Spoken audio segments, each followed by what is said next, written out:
gusto. Iniisip ko, kung magkikape tayo, i-full na natin po. Ngayon ko lang Sige. naisip. Kasi Okay baka lang. pag half siya, baka magmukhang Prince Eric. Okay. Okay. Sige, Okay na ako dun sa full. Mas color. Si Justin, super clear siya sa directions na binigay niya sa akin. Mas texture, ay parang mas ganito po siguro. Magaspang. Parang napipili ko sa tela po na medyo modern. Oo. Gusto mo magkaroon siya ng medyo old feel.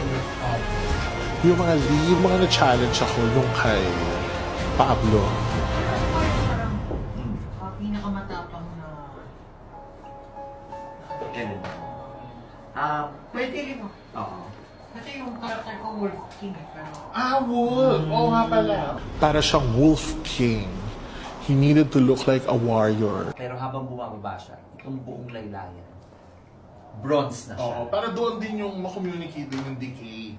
Iaagnas din ata nila yung mukha. Yung face mo. So po, pwedeng nakaharang. Para kung wala, so, kung umpisa man, hindi agad makikita na agnas yung buong mukha. Pwede Lumutong. makaripate Yung damit.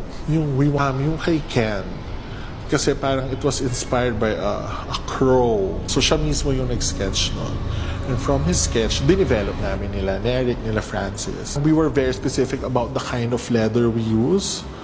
Gusto namin yung may worn out feels na rin, yung mukhang may pinagdaanan at ginamit na. Ito yung darkest na maroon. Ito yung darkest Na may itim-itim siya pag Naitim na siya. Diba? Yung lalabas lang yung red niya. Diba? Pwede naman. Pero ang base niya kasi pag We like to place details na